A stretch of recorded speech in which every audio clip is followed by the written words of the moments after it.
Si je fais ça, ça fait branleur? Ouais.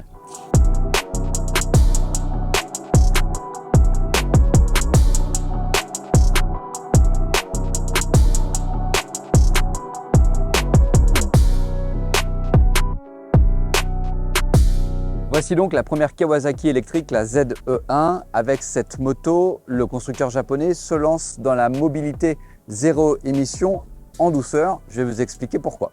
Si les Américains avec la LiveWire chez Harley-Davidson ou Zero Motorcycles ont misé sur le côté exubérant de l'électrique avec des grosses accélérations et beaucoup de couple, chez Kawasaki, on a utilisé le pragmatisme japonais pour être beaucoup plus raisonnable au niveau des accélérations et de la puissance. Donc quand on parle d'une moto 125, on a une moto qui a vraiment une puissance de 125 cm3, on est à 9 kW, c'est-à-dire 12 chevaux, juste en dessous de ce que la limite légale autorise. Et au niveau du couple, pas non plus une démonstration énorme de couple. Ici, on a 40 Nm et on va le voir en roulant, c'est tout à fait suffisant. Au niveau des accélérations, ça se passe en douceur. Vous avez deux modes, un mode road et un mode éco. Le mode éco, c'est un mode dégradé qui distribue très peu de puissance. Et à la poignée, c'est vraiment très doux. Ça, on l'utilise dans les zones à 30 km/h notamment, ou alors quand on n'a plus beaucoup d'autonomie. On va en parler de l'autonomie. Le mode road, lui, il permet de faire une bonne accélération au feu rouge. C'est pas la plus puissante qu'on a connue, mais c'est raisonnable. Et on a une petite astuce apportée par Kawasaki, un petit bouton qui s'appelle un e-boost, qui permet de gagner une dizaine de km/h. La vitesse maximale annoncée est de 85 km/h. Si vous appuyez sur le e-boost, vous atteignez 99 km/h. Ça permet de dépasser en sécurité. C'est le petit regain de puissance. Comme dans les jeux vidéo, vous avez votre petite boost. C'est finalement assez ludique, assez rigolo à utiliser. On a aussi un bouton walk qui permet de manœuvrer la moto à l'arrêt, à basse vitesse, avec une petite marche arrière et une petite marche avant en douceur. Ça aide notamment si vous êtes en pente ou dans les côtes. Ça, c'est un petit bonus Kawasaki. C'est sympa et ça évite aussi en fait, d'avoir trop de puissance à l'accélérateur pour bouger le véhicule et que ça parte par mégarde. Ça se base sur une valeur sûre, c'est-à-dire sur le châssis des 400 cm3 de chez Kawasaki. On retrouve donc ce cadre treillis tubulaire et on dispose de la partie cycle des 400 cm3.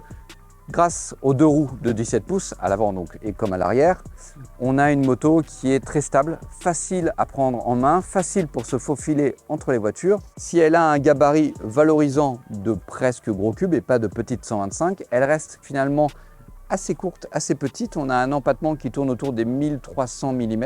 Au niveau de l'angle de braquage, on arrive un petit peu vite en butée, mais on compense justement avec cette moto beaucoup plus courte qui tourne facilement. C'est une moto qui fait les choses simples. On retrouve notamment un écran TFT qui est connecté en Bluetooth et qui se connecte à l'application Rideology de Kawasaki qui vous permettra de connaître votre temps de charge, l'état de votre moto, etc. Parlons enfin de l'autonomie et de la charge. Kawasaki annonce 72 km. Pour y arriver, il y a deux batteries amovibles à l'intérieur. Ici, à la place de ce qui est normalement le réservoir, je fais la petite manipulation. Elles sont cachées. Hop là, les petites batteries amovibles. Ça fait 11 kg environ. Ça permet de se faire les muscles. Mais ça vous permet surtout de les amener à la maison pour les charger. Si vous préférez rester dans le garage, il y a une prise qui se branche directement à l'arrière depuis votre garage. C'est pas mal. Le temps de charge entre 3 et 4 heures si vous devez charger de 0 à 100% ou alors si vous voulez chercher de 20 à 80%, ce qui est donc dans la plupart des cas, vous allez mettre à peu près 1h30 pour charger sur une prise normale de 120 volts. L'arrivée de Kawasaki sur le segment de la moto permet de proposer quelque chose de foncièrement différent avec une culture différente du véhicule électrique et ça c'est plutôt pas mal. Si BMW s'est concentré sur les scooters, ici on a quelque chose qui parlera un petit peu plus à ceux qui ont la fibre de la moto et des motards. Le placement tarifaire est intéressant, il démarre pour cette Z à 8 200 € et vous aurez une version carénée, la Ninja, avec un look plus sportif qui elle sera plus chère, très certainement juste en dessous des 9 000 €. Le prix reste encore à confirmer, il sera communiqué plus tard par Kawasaki. Les premières motos vont arriver dès la fin de cette année 2023 en concession. Et ça aussi, c'est la force de cette moto électrique par un grand constructeur japonais. Vous aurez la fiabilité des pièces Kawasaki et si en cas de pépin, vous savez où vous adresser, puisqu'il y a à peu près plus de 150 concessions Kawasaki à travers la France. Ça aussi, ça change un petit peu la donne par rapport à des marques venues d'Asie qui sont moins bien implantées et un peu plus exotiques comme on dit. où le suivi et l'entretien est plus compliqué. Ici, en plus, vous avez la garantie 4 ans. Voilà, c'est la proposition de Kawasaki sur l'électrique. On y arrive doucement, c'est très pragmatique, c'est très japonais. C'est plutôt pas mal, c'est facile, ça marche bien en ville, ça colle bien à son ambiance. Maintenant, à vous de voir si c'est le véhicule qu'il vous faut dans votre garage ou pas.